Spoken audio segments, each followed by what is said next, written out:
बाबा शिव को याद करें, सदा निर्भीक और निडल रहें, सत्य का साथ पकड़ेंगे। आपको कभी मुंह चुराने की जरूरत नहीं होगी, कभी भी जोर से बोलने की जरूरत नहीं होगी। विपत्तियां आपके पास से आकर गुजर जाएंगी। एक उदाहरण के तौर पर हमारे शास्त्रोक्त है कि यमुना नदी इतनी भीषण बाढ़ थी और वसुदेव कृष्ण को सूप में लिटाकर लिए जा रहे थे और वसुदेव डूबते जा रहे थे। कृष्ण ने पैर नीचे गिराया, यमुना ने चरण धोए और कम हो गई। ये कहावत बनाई गई है, एक कथा के रूप में हमारे शास्त्रोक्त है। भगवान कहां कहां मदद करता है। मुंह चुराने की कोई जरूरत नहीं, जोर से बोलने की कोई जरूरत नहीं। जोर से वही बोलता है तो मुंह वही चुराता है जो असत्य का साथ देता है, जिसके अंतरात्मा में कहीं ना कहीं गलती का एहसास होता है।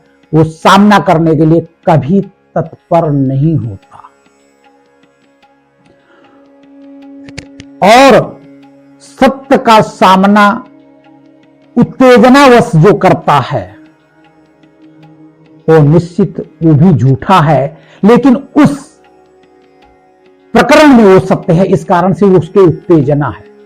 जो सत्य बोलता है, जो सत्य का साथ देता है, वो कभी उत्तेजित नहीं होता है और सत्य को प्रमाणित करने के लिए जल्दीबाजी नहीं करता। वो अपनी बात धीरे से कह देता, हमने ऐसा नहीं किया, हमारे सामने ऐसा नहीं हुआ। हम जो भी बात है वो कह देगा, चला जाएगा। उसका परिणाम क्या हुआ उस पर भी विचार नहीं करता। लेकिन जो झूठ बोलता है और इसके बाद कहीं उसने सत्य बोल दिया और सामने वाले को फंसा पाया, तो वो इतनी कोशिश करता है अपने आप को सत्यवान साबित करने के लिए कि भीड़ इकट्ठा करता है दूसरे को अपमानित करने के लिए। ध्यान रखना, मुंह चुराने वाला, जोर से बोलने वाला, निश्चित तौर पर वो व्यक्ति असत्य का साथ नहीं छोड़ रहा, इसलिए वो अपने शब्दों को जोर से प्रभावी बनाने की कोशिश कर रहा है।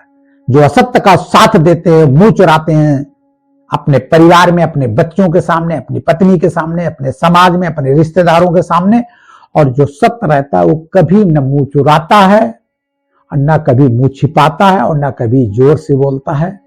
ये सदा याद रखना। बाबा शिव को याद करें और आनंद भरा जीवन जिए।